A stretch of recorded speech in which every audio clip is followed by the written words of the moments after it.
What's up, everybody? Paul Childers here with Blue Sky Biz Solutions. So because we didn't have a webinar this week, I wanted to have one, but due to some changes that I'm doing with my CRM and stuff, we didn't have one.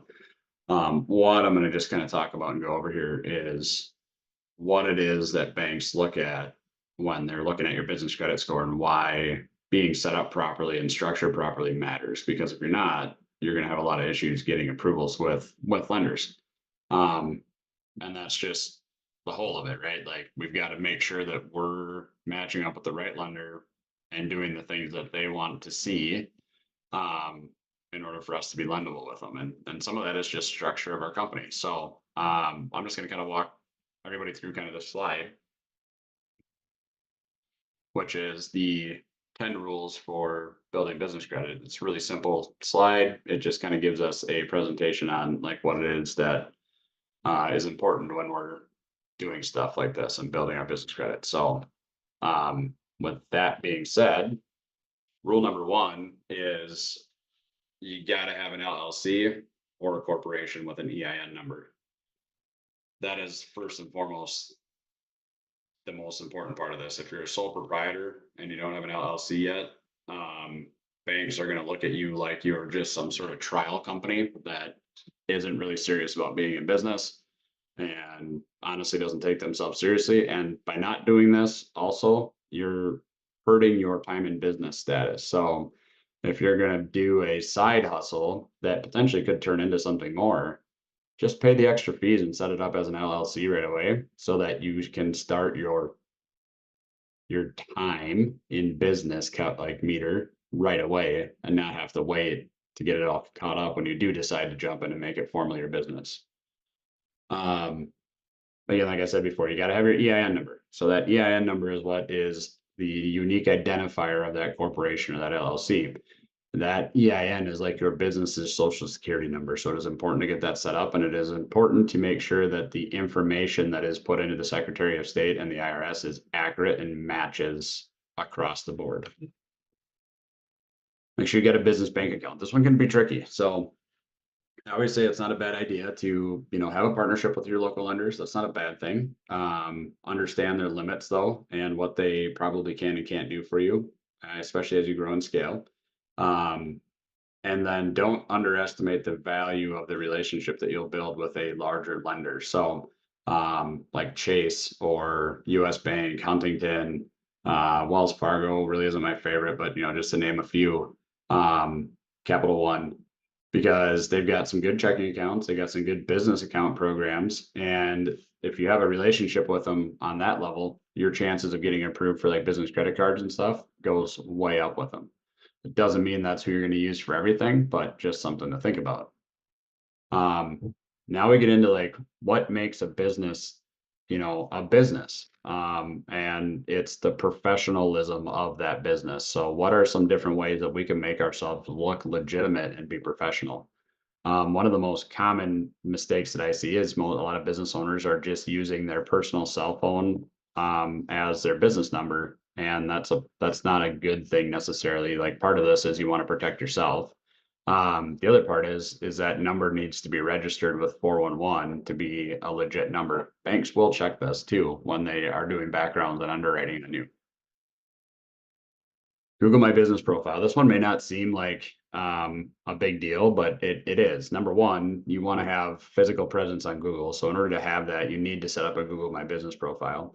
These typically can cost like $21 when you do the full service, which gives you the domain address and stuff for like your email and all that kind of stuff too. So and I think actually Google might have changed that now. So either way, getting a domain name so that you can do your email address under all that stuff is really simple. And it's not that expensive, whether that's through Google or somebody else. But a Google My Business Profile is still necessary for you to have a Google presence online.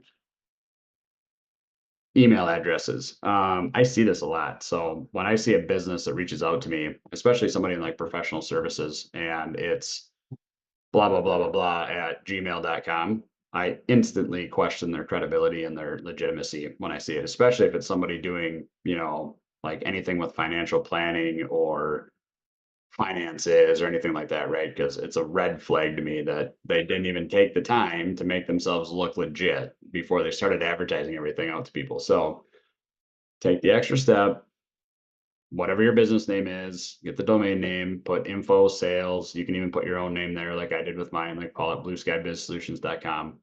You look a lot more professional that way, and it's going to allow you to get past a lot of these auto checks from banks and stuff too. Your business address matters. So if you just started a business from home, great, that's awesome.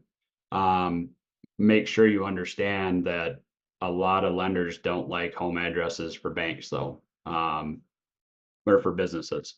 So you can navigate that by having a registered agent or a virtual office. You'll have to pay either yearly or monthly for those services, but then it will show up as a legitimate commercial office with a legitimate mailing address, and it will still get forwarded to whatever mailbox you want it to. But that's important as well, and that needs to match everything.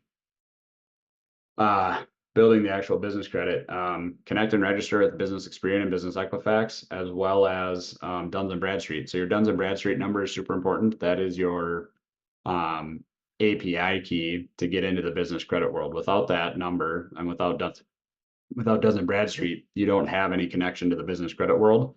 So no matter what you do, you'll never report business credit, what you want.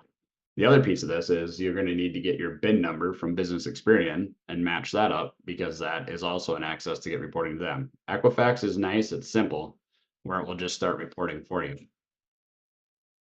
To monitor your credit, a really simple monitoring system is nav.com, to be able to monitor and see how things are tracking. And then number 10 is apply for trade lines. Any kind of loan, credit card, vendor line, store credit, stuff like that, those all count as trade lines as long as they're reporting to the bureau and as long as you're set up right. So why does this matter to you as a business owner? Well, this matters because lenders want to see that you are running a professional business. They want to see that you have your stuff together, have a plan in place, right? So like part of getting a loan is having a plan in place. A lot of the times when we go into banks, we go, I need money. Well, for what? Well, I don't know. I need it for some equipment. I need it for property. I need it for whatever it is. Whereas if you actually go in with a purpose and an intent, here's our financial statements, here's our documents, here's our business plan, here's our ROI that we're expecting off of this, here's how we're going to pay for these things. Here's how this is going to benefit us as a business. Lenders are going to look at you a lot more favorably, because you have your stuff together and you're kind of setting yourself apart from everybody else. Now, the other piece that I see a lot of business owners make mistakes is they go to a local lender or a credit union, which isn't always bad, but understand that they have severe limitations on the amount of cash that they have liquid at any point in time. So if you are a business that's doing over 7 figures, I would not recommend being partnered up and paired with a local lender or credit union. You need to get access to tier 1 banks and bigger banks, non-traditional as well, that have far more cash liquidity in them than what the local lenders do. Because what you're going to do is you're going to end up needing to transfer some money. And because you're so big, they're going to have to wait 45 to 60 days and to get all that money pulled together. And it's going to frustrate you because you needed that money in 30 days or 15 days to get a deal completed. So be mindful of that. And then also be mindful that every lender is different with what they like. So not every lender likes to lend to excavation or construction companies. Not every lender likes to lend to accountants and law firms. So be prepared to ask those questions because they don't advertise that stuff, right? They just say, hey, come apply for a loan and we'll give you the money. And they are all notorious for basically telling you whatever you want to hear. And that happens a lot if you don't have very specific questions, and understand what it is that you're actually trying to do with your loan. That will get you into a spot where you're probably going to end up having a bad experience with that lender. So knowing who to go to, knowing what they do, that can be equally as critical to getting your approval as having all of your ducks in a row, making sure your bank statements look good, that you don't have any non-sufficient funds, that you don't have any negative account balances over the previous 6 months, preferably the entire year, that you have good cash flow and deposits, that your bank account has a minimum of, I always say shoot for 10% of your gross annual revenue, as your false bottom in your bank account. And thanks Jonathan Fedora for pointing that piece out of it, because it just proves stability to your bank and your lenders that you have no worries about not having the cash on hand to cover stuff, right? But if that's not possible at this point, at least aim to have a minimum of somewhere between 10 and 20K buried in there to start with, and go from there. So obviously time in business matters. Personal credit matters, as a reference check for a lot of lenders that do business lending. And depending on the type of lending you're trying to do, and the lender you're trying to work with, to get off of personal credit completely, that can take some time, and it takes cash flow, and then it takes a good business credit score. So if you're just starting out and you're under like 2 years old and you're not even pushing seven figures yet, chances of you getting off of like your personal credit being used, as a personal guarantee is pretty low. And that's okay as long as the lender you're working with doesn't report to the personal bureaus as well, because we're trying to protect your utilization and we're trying to protect your personal credit score. So if you're going to a local lender or credit union or any other lender that says you have a business loan, but they use your personal information, and then you find out that it's reporting to your personal as well as your business, then that's not a good situation that you want to be in. We want to find the lenders that if they're going to use our personal score and information, they're going to at least only report to the business bureaus, unless for some reason we go into default or missed payments and stuff, and then we obviously, have the accountability of having that report back to our personal. As you get bigger and have been in business a little longer, so if you're a 2-year-old plus business and you're doing mid seven figures and cash flow is good, net income's good, your P&L looks healthy, your balance sheet looks healthy, you're carrying a high ending balance, and you have a business credit score that is developed and robust, that has comparable debt history on it, and a good lending history on it, then we can start getting you off of personal credit checks on equipment and vehicles and credit cards and operational stuff. But that takes time, and it's a process, right? Because you've got to be paying and have actively working on, 10 to anywhere from like, it's probably more than that. It's probably like 12 to 17 trade lines that you have going on in your business that you're actively paying on and managing in order for your business credit score to develop high enough to get access to the type of lenders that you're going to want to work with that won't use your personal credit for reference. So something to be mindful of. Everybody's kind of always asked me like, well, how does business credit actually help me with my loans? And the end of the day, what business credit does is it speeds everything up for you. Once you get an application in with business credit and you're doing like commercial lines and corporate lines and stuff like that, your lending process now all of a sudden is significantly faster than what it was prior to that. And you can do that with a lot of original equipment manufacturers like John Deere, Case, Kubota, GM, Ford, Toyota, all that stuff, but they all have different requirements, and they all have different things that they want met. So you got to know that as well. But the benefit there is it's speed and efficiency, right? You fill out an app, you get the approval, you know exactly what everything looks like. And from that point forward, it's just, you need a vehicle, you just call, you need equipment, you just call. There's not the hours of paperwork. There's not all the inquiries on your personal credit that are there. Interest rates, it, you, I always say you sacrifice something to gain another thing. So, interest rates can be a little bit higher. I haven't seen them significantly higher overall, right? But that depends on your business. It depends on you as a business owner and how everything is running.